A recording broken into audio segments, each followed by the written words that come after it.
Tuesday, April 23rd, and we got one of our boys in the house today. I said, and the first guy who goes deep, I want you to do me a favor. I want everyone going to home plate.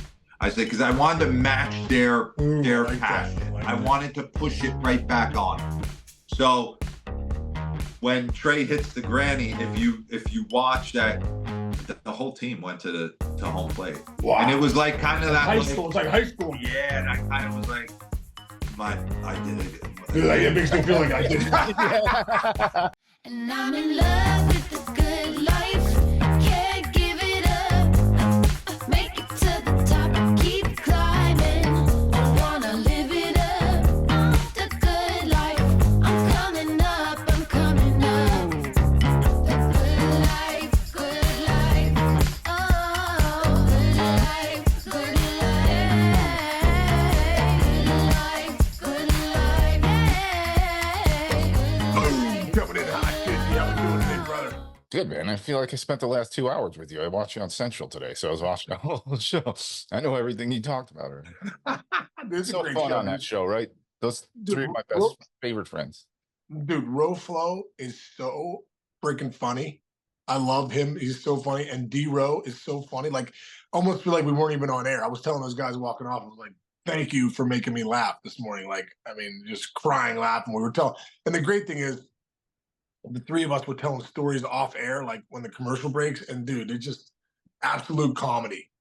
Yeah, it's so funny. And thank goodness Lauren is thick skinned because she's like the little sister in that group. Yeah.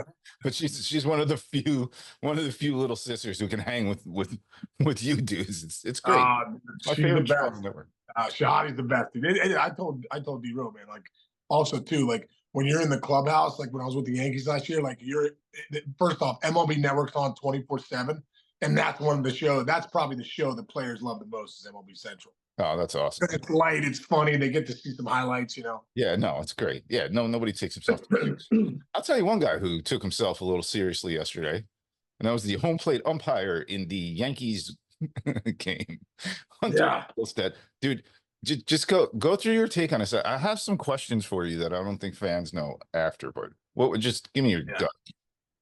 I mean, if you watched everything, you know, when he obviously gave a warning to Boone, and then, you know, obviously the camera was on Boone. It couldn't have been more perfect for Boone because it really gave him all the evidence they needed. He didn't say anything. You know, I think too, like at the end of the day, I think it's a bad game for Hunter Wendelstedt. At the end of the day, players have bad games. The umpire, it's a bad game, dude. Like at the end of the day, like you can't do that.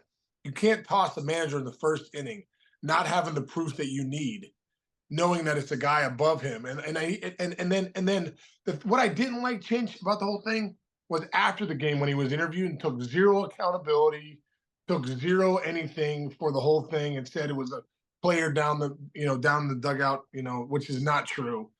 And you know, like, you know, he says, well, I don't want to toss a player, so I toss Boone. I'm like, having the manager in the dugout is a big deal for the players. He's another player. He's the leader. You know, and so to do nothing and get tossed in the first inning, listen, it's a bad look for Hunter Wendelstedt. But second off, the interview afterwards even worse. Like, Absolutely. just watch the video, take some accountability, and everyone moves on. But don't say, hey, don't try to be right in that situation.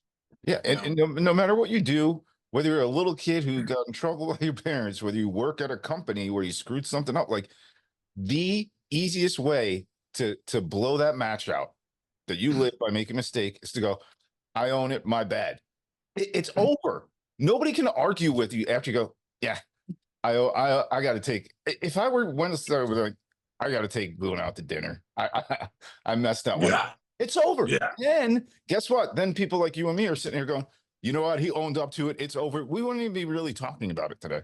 Yeah. We're only talking. I mean, I'm only talking about it, I think, because it's like you're trying to defend when you're wrong. It's just admit you're wrong. Everyone moves on. Yeah. Now, can I ask you a forgiving society? But you mentioned it, like how that screws up.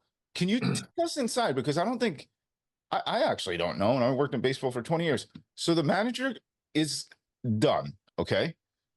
What happens now in the dugout? So whoever takes over, Yeah, Brad Osmus takes over. Usually the bench coach takes over. So Right. Osmus takes over. Right. So, but does Booney's got all his little cards and all his notes, and he's got a game plan. Does he hand that to? Yeah, he hands it to Osmus. I mean, obviously Austin's also been Yeah, a manager for he's a long bad. time. But he would hand it to Mendoza last year. It's just dude. Listen, baseball is an energy game, and you're in a day game. You're kind of grinding to get to that day game. You got BP in the morning. Your manager gets tossed in the first. It's just a kind of thing. So, like, I'm not saying that's why the Yankees lost. They lost because they didn't hit. Right. But at the end of the day, like, if the manager doesn't have to get tossed just because, and here's the deal too, you have to be able to control your emotions, dude. Right. As a player, as a man, all that, right? But as an umpire, you have the power that you have to like affect the game. You got to be able to control your emotions. You got to be able to to lock it in. So, he initially was like, "That's one more from you." Like he was looking for a fight from Booney. Right. And then we always just say, keep your ears out of the dugout. We yell at the umpire sometimes. Like, I remember guys yell, "Silly rabbit, tricks are for kids." Keep your ears out of here. Yeah. And I think Hunter Wendelstedt was looking for something. He was waiting to hear something. Not really locking in. Like you got to lock in as an umpire too. Like so, there's got to be some accountability there. And at the end of the day, I'd consider it a bad game for Hunter Wendelstedt. Players have bad games, umpires, managers, but umpires have bad games too. At the end of the day, he made a mistake. Yeah, that's a good point. All right, we move on. And hopefully Hunter can too. Stop with that BS about all that. Anyway, so there's one thing we didn't prep this, but I got to tell you, dude. Did you see Mason Miller facing the Yankees in the 9th yesterday? Dude, it's a Pittsburgh kid, Bethel Park, dude, from the town next to me. Bro, if I were the GM or team president of the A's, I would have walked into the Yankees GM suite, knocked on a door, and like mid-inning been like, "What are you going to give me for this kid, Yankees?" Right. Dude, I'll give him to you before the game is over. I'll have him go into your dugout after the game and just go into your locker room. Dude, Mason Miller is going to be a game changer for somebody. Oh, look who just walked in, baby. I didn't know if it was going to happen. Oh, you can't see him because you got the little secret. I didn't know if he was going to move up. You got me DeRo, blurred. move up. Dude, you got to take the blur off, I think. All right, hang on a second. I'm just learning this stuff. Hang on. He's a ghost. There he is, right there. What's up, DeRo? He's got like 8 shows today, so I'm like, one more. Got roped into an MLB now. Yeah, so come in the mayor's office for like 10 minutes, and then. All right, what are we talking You about? did. We were just okay. Let's get his take. Oh, God. We were just talking about, like, obviously we had to talk about Booney a little bit, but I was saying, like, what's your take on Hunter Wendelstedt? I'm saying that's a bad game for him. Like, players have bad game, but Hunter Wendelstedt, it's a bad game. I think what I'm realizing is that every generation's different, Chinch. And I feel like this generation of like metrically driven players wants the umpires to follow suit. The days of like building a rapport and having like their own interpretation of how to call a game or how they want to police the game. I don't think this generation wants to deal with that. And I feel like the older umpire is struggling in today's environment of that. And they want to still have their, when we played, I'd come up to the plate and it was like a back and forth with a Jim Joyce or a Hunter Wendelstedt or whatever the case may be. Right. Where you can kind of massage on balls and strikes and all these different things. I just think the younger generation of umpire has been trained a different way. And I feel like today's player is not trying to build a true relationship. Yeah. So it's like when Hunter Wendelstedt says, like, say one more word, and those days are kind of, right. I think that's a good. We were talking about it the other day about, like, remember back in the day when you were in Little League through high school through college, right? You take that pitch and it's an 1.5 inches off the plate. You go back to the dugout. What did your coach say? It's too close to take. Nowadays, a little bit to your point, I think guys are like, no, I know that's a ball. I am too disciplined. I'm not supposed to swing at that. You're human. I'm human, but no, you're wrong. I'm not swinging.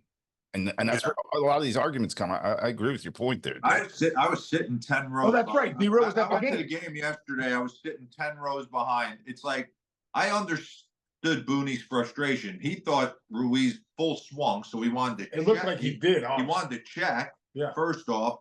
Then Hunter, he could have checked it himself. I mean, that's my other thing. Every once in a while, they'll call it themselves. Then we get, then they'll throw it down for a check. That was what, for me, was the biggest thing. But Boone's built this reputation. It's almost like some of these umpires are like, whatever he was going to hear, he was going to assume it was Boone. Yeah, I agree. Because, to the umpires, Boone is on those guys. Yeah. And they so I think there is like, hey, listen, don't. And Hunter Wendelstedt obviously is a veteran umpire, maybe trying to show the younger umps, like, this, you got to take care of this kind of thing. But that could be a disconnect too. But no doubt, I felt like he was ready to go. Like Hunter Wendelstedt was waiting for somebody to say something, and maybe it was DeRo talking trash. Him and Phil Nevin were at the game yesterday. I promise it was. Dude, did you stay the whole game? Stella and a dog. Real nice. Nice. Did you stay through the ninth? Because we were just talking about Mason Miller. Dude, that kid throws 195 miles per hour. We were just talking about it on the show. No, you don't have a chance unless he hangs the slider. He was sitting 101, 102. Yeah. He could have told you a heater was coming. There was nothing you could do to get to it. It's an unbelievable story if you dive in. He was like at Gardner Webb. Yeah. He's from Bethel Park. He's from Pittsburgh, the town next to me. I don't want to overspeak. I think he was diagnosed with like diabetes and didn't know he had it. And then once he got on the medication, then everything started to kind of like jumpstart his career. I think he was at a Division III school to start, Yeah. and then transferred to Gardner Webb with my man Jim Chester. Next thing you know, he's throwing a 103. I think the interesting thing about Mason Miller is in today's game of like, elite stuff and bullpen stuff, he's only got like half a year in the big leagues. But if I'm envisioning what Oakland's trying to do, right, they have to set themselves up for 2028 when they go into Vegas. I don't think they're going to be relevant in the next 3 years before that happens. He's a piece that might. I think. Do you think he could stay, or you think they're going to? I think you should trade him for the next superstar position player you can. I said Oakland should have just. Where's your Gunnar Henderson? Right. Where is he? Where's your tatis for James Shields? I said the GM should have just walked in during that inning to Cashman and been like, Spencer Jones. I'll put him right in your locker room right after this game. Yeah, give me Spencer Jones. I'm telling you. You want him coming out of the back end of the bullpen? Oh my gosh! With some like loud music, Yankee Stadium. Dude, that would be incredible. Play home because an arm like that brings the crowd. Especially in New York. You can't physically get to it. Yeah, it's crazy. I love what you said. You showed Volpe's at bat earlier, right? You were like, Volpe, that's not even struggling. Like he had zero chance of getting a hit off him yesterday. It's unbelievable. Early in the season, Case knows this, but you look at the Yankees lineup. I think they're going to be there when the dust settles. Like I think they're a really good team. Hopefully, Garrett Cole comes back. Their lineup's completely different. LeMahieu's coming back. LeMahieu, they're struggling. Judge is struggling up and down the lineup. Outside of Volpe and Soto, no one's really hitting. And Sears was really. Cabrera's been all right.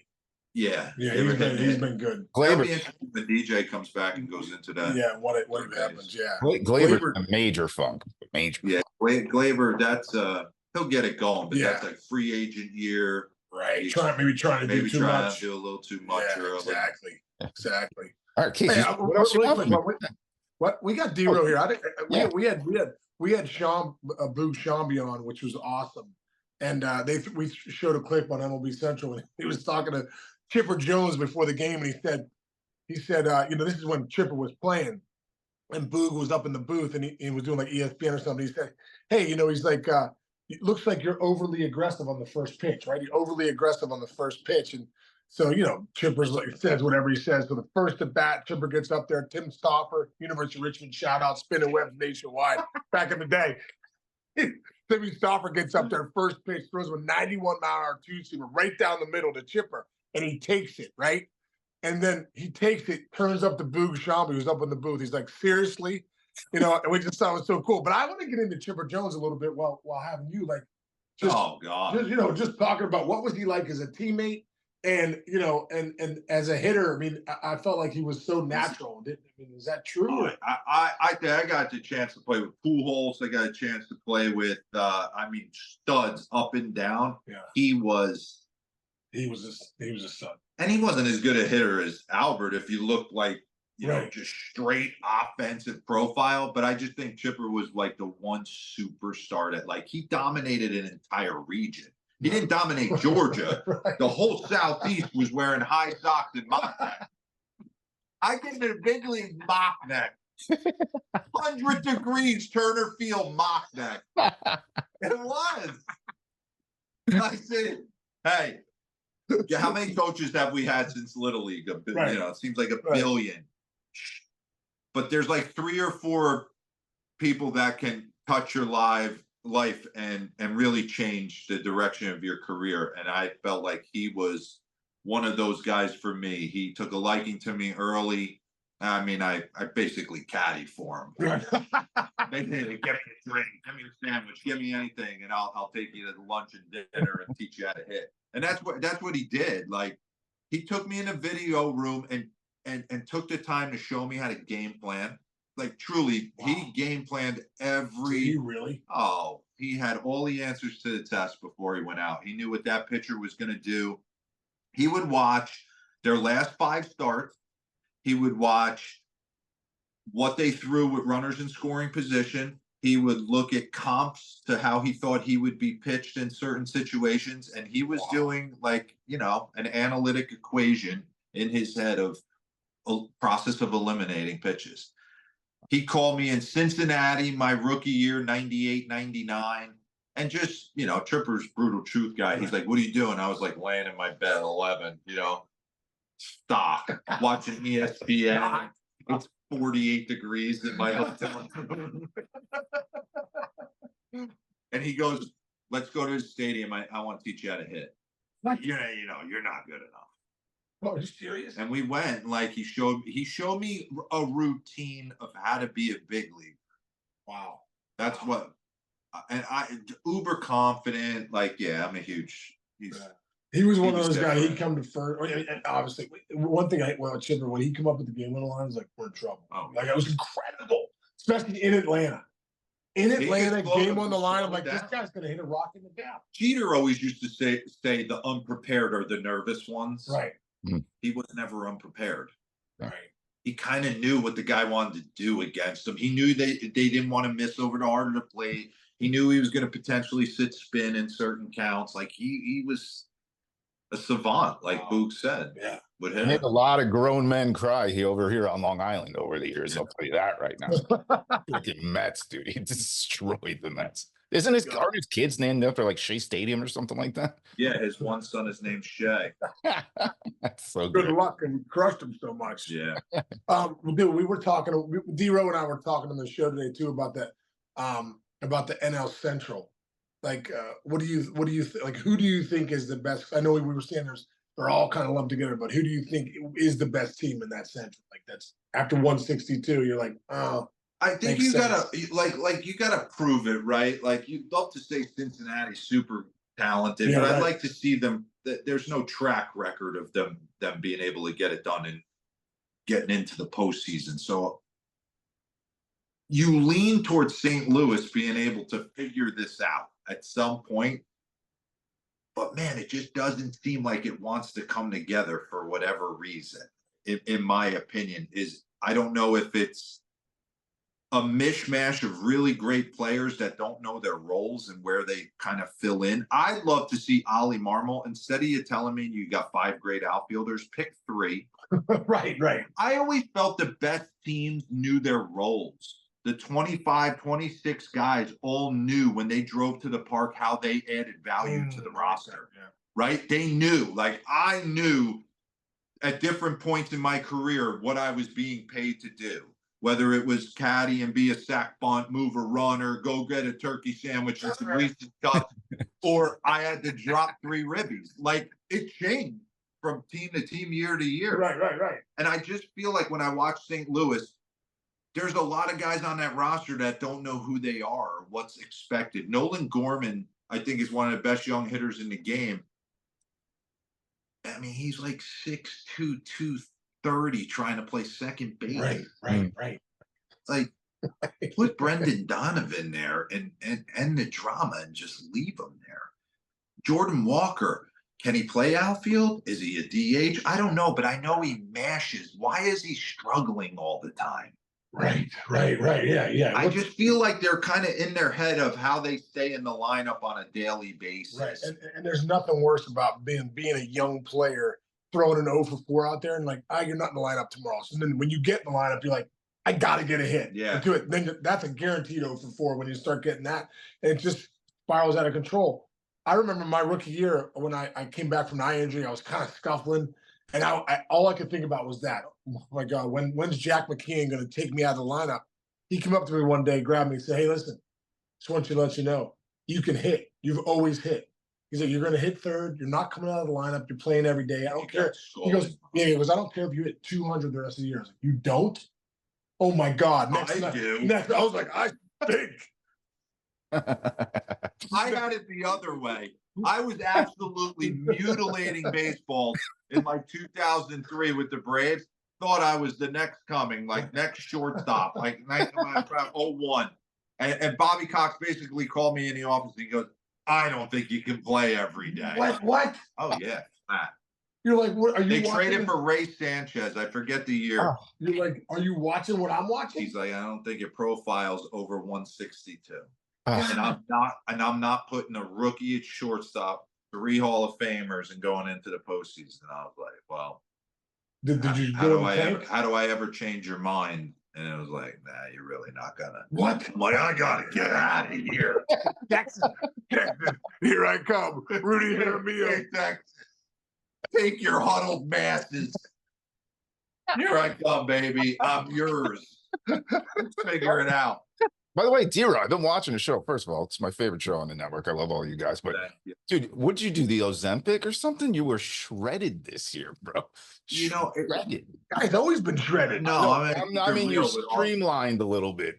Real keep it real with 2 things, and I'm not going to sugarcoat it. Number one, I made a decision in my life that New Year's Eve I was going to start working out harder because I didn't think that it was matching how I felt. Right. I thought I looked decent, but I didn't feel decent. Yeah, you need So to get energy going. I started getting back on squats and deadlifts and like actually going old school and working out harder. I felt better. Turns out it works when you do that. Yeah, and I quit chewing tobacco, which threw me into a spiral of withdrawal hell. Yeah, I can imagine.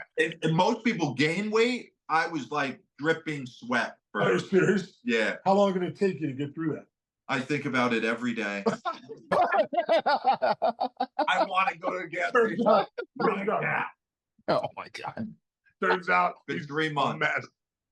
It's terrible. So yeah, so like it Get off. took some weight off me, just like literally sweating through the night. And then I didn't put it back on. It's all, you know what it is? I'm never a big like throughout the day crushing food. Yeah. I don't, but late night I would find myself. Yeah, that one. So I've stopped that, and for the most part I've been all right. So if anyone out there is dipping, you can lose weight if you stop. Or Yeah, you're going to gain 30 pounds. Or you're going to gain. You could go either way, but if you're doing squats, deadlifts, and benching, Yeah, if you're you can look mentally this- weak like me, you'll sweat through the night. It's pluses and minuses. You'll also keep your You bottom. know where I knew this? Ken, not to cut you. WBC managing that team. I was the only one carrying a can of chewing tobacco. yeah, The only one, dips, and it right? kind of like completely woke me up. I'm like, this generation is not doing that, and I'm like, man, it's time. Yeah, Get rid of get it. it. That's great. I get it. Hey, Go ahead. Kitch, so I got. Well, this is the last question we're gonna ask DeRo because I told him 10 minutes and I gotta do MLB Yeah. now. Right. So, Go for the so thinking. while we have you, because we had you on last time, months ago, but not since you did the WBC. Tell us about that and what that was like. What did you learn? What memories do you still have about it? What did I learn? What Wow. players? I learned a million things. No. Ooh. Tell me about the Venezuela game. Oh my God. Tell me. Let's go to the Venezuela game where Trea Turner hit one of the The greatest. greats home have runs. yeah, that was one of the highlights of my career. I had played, long story short, I had played in Venezuela in 1999 and absolutely loved it. Really? Loved it. Bobby Abreu, Omar Dal, the list goes on. Alex Gonzalez, shortstop of the Marlins, Wow. all on my team and all took care of me. And I really enjoyed that Venezuelan flair of baseball. Caracas Magallanes Passion, is a right? postseason game. Is it really? No doubt. Like, even in winter ball. Postseason. In Energy. in is- winter ball. Yes. I get the chills Electric energy. every night. Certain games, but Okay. Caracas Magallanes games were off the Okay, chart. Rock scenario. So I knew we were going to be a visitor in that. In Miami, In dude, they were a Miami. visitor. I just felt it, right? So I called a quick meeting in the hitter's cage, and I just said that. I was like, listen, I've been around the Venezuelan tradition. They're going to be in our face. There's a lot of respect there, but they're going to be in our face to turn this crowd completely against us.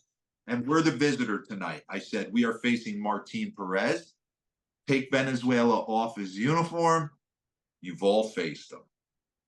Right. He's your nice lefty. Right. We should be able to grab barrels off this guy. That's what I was thinking. I said, and the first guy who goes deep, I want you to do me a favor. I want everyone going to home plate. I said, because I wanted to match their Ooh, I like that. passion. I like I that. wanted to push it right back on them. So when Trea hits the granny, if you watch that, the whole team went to home plate. Wow. And it was like kind of that high like, school. It's like high school. yeah, and I kind of was like, I did it. Dude, like, it makes me feel like I did. That's so great. Jerry Manuel, bench coach, was out there. Like it changed. Like the relationships with the guys. I just thought it was a great moment. So yeah, one of the coolest moments of my life. Getting to know the superstars in the game, underneath the tunnel case. We think we know doing it. Right, You don't right. know until you're with them on a Until you're in daily it. basis. And the one thing I'll say about managing, I learned I could do it. Number one, Chinch, but I learned that it happens fast. You need a good coaching staff behind you. You Yeah. need your And who were boys your in the coaches? Your fight coaches with you. were Brian McCann. Well, Jerry Manuel was the bench coach. Andy Pettit, who's ride or die for life, was the pitching coach. So Ken Griffey Jr. was the hitting coach. wow. Nah. And those guys respected him, right, Junior? Well, I'm saying, hey, they're the best We players were in the game. we were fanboy. It took a minute for us not to like treat him different, you know. And But he then was I in brought bombs and Mikey BP, right? He was in bombs and BP in front of the guys. That was I unbelievable. brought two of my boys that I know would take a bullet for me, Mikey Young and Brian McCann. Two of the Like, greatest they're players not gonna ever. let me die. Like if I die, they die, right? I needed to know that. So like I turn around and look at Mac, and he was, go get him. Right, good call, good call. Just like in the championship game, we stayed up till 4 a.m. because the pitching. We were trying to honor teams, keep guys healthy, trying to piece it together. Japan was strong. I was like, you got Darvish pitching the 8th, and I had to send Nick Martinez back to the Padres because I wasn't using him enough. I'm like, hey, what is this What are we nuts? garbage? What are we nuts? So there was kind of a massage. I would have loved Merrill Kelly to go 6 shutout. I love him. He's an awesome cat. But I just said, if it gets squirrely, Yeah. I'm gonna start just bringing out this bullpen. Pettit kind of grabbed me when I went to get him in the second. He's like, "Let him have this." I go, "No, No. I've been up all night. Hey, like I'm stressed to the gills. I'm thinking about stopping If I'm tobacco. going down, hey Looper, I played with him in Toronto." So yeah, it was So great, good. Jen. That's so great, So, dude. dude, that was the greatest week we've had on the show every day. That was one of the most exciting couple weeks of baseball I've ever seen. You gotta figure out a way. How can we get the U.S. to get more pitching? You gotta figure out a way to. That's it, I right? don't know what the answer is, but every great player should be playing. Those that. should be And I playing. understand why they don't. I mean, I called everybody. I called DeGrom. I called Verlander. I called Scherzer. We talked to them all. Yeah. Kershaw. We all wanted them to know if you want to do it. Yeah. I understand why they don't. And I understand why they're. Do you think as it gets more popular and powerful, then he's go, all right, I'm in. they got to. Good experience. There's dude. got to be something like we were talking about, do you have line shifts of pitchers, pool play pitchers and bracket play pitchers? But then I was always trying to create team. Right. So then those guys are in and out. Yeah. And then it's kind of get weird and it's like yeah. gun for hire type stuff. And I don't know if that plays. Yeah. Wow. So I think there's a lot to dive in. I'll let you go because you got to go MLB. Yeah, Bro, you know, Hey, thanks, man. Hey, would you give Soto mega contract? Absolutely. Okay. Absolutely. You have to. He does more than just what he's doing on a field. He's changed everybody's at bats. Everybody in the lineup. Do you guys? Brian, he's gonna say no. He's gonna say no. So we gotta get it. We gotta look at it real What is he quick. nuts? All right. Oh, Dude, you're the best. Dick Dude. in. Thank you. Love you, buddy. Thanks again for stopping in. Yeah, it was a great show. I figured you could just join one more show again. I love you, brother. You're the best, Mark. Oh. You're the best. There's Man. nobody better. One Nobody. of the greatest people, dude. People. If you want to have serious. If you want to have a great time and you want to laugh, you got DeRo sit him next to you. You know what I mean? That was incredible. So Yeah, and if you want to talk about manager, dude, he is the perfect combination of a personality to be a manager because yes, he can make you laugh your ass off. no. But if he doesn't agree with something you say, he has a way of telling you that he's unhappy with something. I'm not saying being unhappy as friends or whatever. Like, I don't like doing it this way. I think it should be done that way. He's a let you great know. guy. Great guy. Yeah, he'll let you know, and he's going to be a manager one day, no doubt about it. And Brady Stinger came in a couple weeks ago into MLB Central, and he was on that team. I said, "Hey, what was DeRo like?" He was like the reverence, the best. Oh my God, he wanted to say he could have talked about DeRo for us. That was kind of cool. Only together for a few weeks, but they're like, this guy's the best. So he is the best, man. That was great. Dude, I was walking back from the show. I was like, "Hey, come join me and Chin." The mayor's like 10 great minutes call. Stopped in, so that's great, dude. So, Great pull. all right, brother. Get out of here. You're going to Yankee Stadium, man, right? Yeah, I'm heading over to Yankee Stadium, see the boys today, see Boone Nice, and the dude. boys, and I'm really looking forward to seeing those guys, man. Judgy and Volpe and all those guys, man. Be Try great. to sneak in another handful of those, like those thin, like Yeah, let me see what I can. Let me see if Rob Kaku can get me some swag. yeah, dude. Nice. All Nothing right. better than when you're in the dugout swag. The player swag is always different than the team swag. Bro, no, I'll tell you, when my brother moved home, I was wearing that. You gave me one of those, like those tight Yeah. fit, like Yeah, what do you think? yeah.